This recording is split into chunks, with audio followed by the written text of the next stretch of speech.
building momentum and sharpening their form for the challenge ahead. The Tigers have been dominant in Africa women's basketball in recent years, and we are hopeful that they will use the Chinese series to prepare for the World Cup and at least nick that one as the dominance in Africa will translate or could translate to dominance globally. And away from basketball, let's talk about the Commonwealth Games, which ended on Sunday, and news coming in from Glasgow, Scotland has it that several athletes have disappeared after competing in the Commonwealth Games in Glasgow, failing to return home with the rest of their teammates.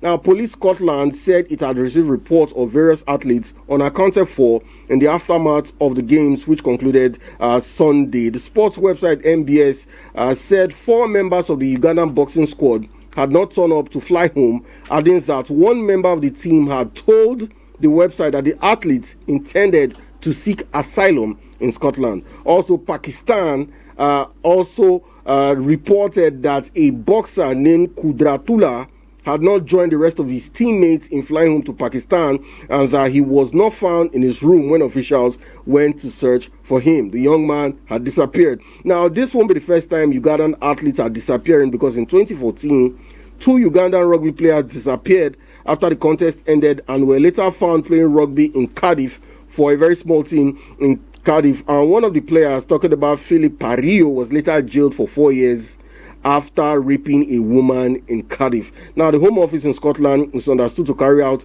enhanced checks on people ahead of major sporting events such as games, while working with event sponsors to strengthen controls on who can enter the United Kingdom for such events. Well, not too good one for Africa, but Africa is not alone on this one, because we have a Pakistani who also did the same thing. All right, away from there, let's quickly talk football, starting with the Wafubi Under-20, where Nigeria Under-20 men's national team, the Flying Eagles, will look to secure a place in the final of the Wafubi Under-20 Championship and book qualification for next year's Africa Under-20 Cup of Nations when they face host Cote d'Ivoire in today's semi-final. Now, the highly anticipated encounter will take place at the Stade Charles Konan Bani in Yamoussoukro, with a place.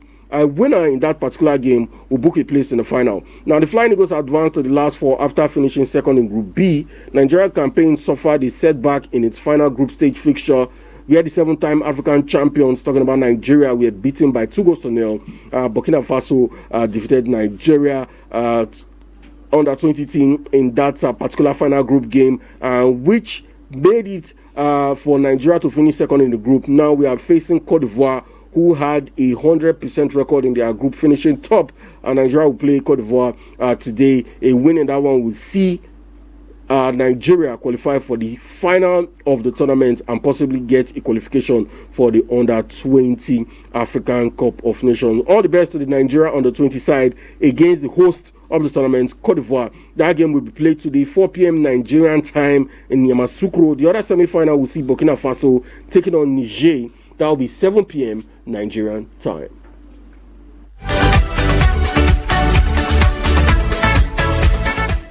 All right, let's talk about the Women African Cup of Nations, where we saw final group game fixture in Group B yesterday, with Cote d'Ivoire defeating Tanzania by 2-1, meaning Cote d'Ivoire top the group in Group B, while the other game, going into that game between South Africa and Burkina Faso, South Africa were bottom of the table with just 1 point after that 2-2 draw against Cote d'Ivoire. Cote d'Ivoire initially were defeating South Africa by 2-0. South Africa had to come back to hold that one to get a point, and with the win against South Africa, with the win against Burkina Faso for South Africa finished second in that group, knocking out Tanzania and Burkina Faso. So as it stands, South Africa have put their place in the Women's African Cup of Nations quarterfinals after beating Burkina Faso. So for South Africa, they will go on to face the host of the Women's African Cup of Nations in the quarterfinal, Morocco, while Cote d'Ivoire will take Algeria, who finished second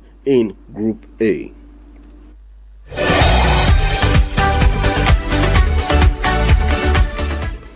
All right, all eyes will be on Group C today, when Nigeria take on Egypt, and 9 p.m. Nigerian time. The other game in Group C will be Malawi taking on Zambia. As it currently stands, Malawi tops Group C with 6 points with a +3 goal difference. Zambia are in second place with 3 points, a +5 goal difference. Nigeria plays third, 3 points with a 0 goal difference, while Egypt has recorded no points and they have a -8 goal difference. So for the Super Falcons of Nigeria, it is a must win to have any hopes of qualifying for the quarterfinals when they take on Egypt tonight at 9 p.m. And still on that game, the leadership of the National Sports Commission and the Nigerian Football Federation, the NFF, has charged the Super Falcons to defeat Egypt in their decisive final Group C fixture and secure qualifications for the quarterfinals of the 2026 CAF Women's Cup of Nations. Nigeria heads into the encounter needing all 3 points to keep alive its quest for a record extending 11th continental title. The Super Falcons suffered a disappointing 3-2 defeat to Malawi in their opening match before responding with a hard-fought 1-0 victory over Zambia thanks to that first half goal by Agbabola herself, Azizatu Shola, to revive our campaign. Now, ahead of today's crucial fixture, the officials of the National Sports Commission and the Nigerian Football Federation met with the players and coached the technical crew yesterday to reaffirm the federal government's commitment to support as the team pursues another continental triumph. So it is the Super Eagles, the Super Falcons, I beg your pardon, of Nigeria taking on Egypt with the whole country behind them, and the National Sports Commission, the Nigerian Football Federation, and the federal government of Nigeria backing the Super Falcons to victory against Egypt.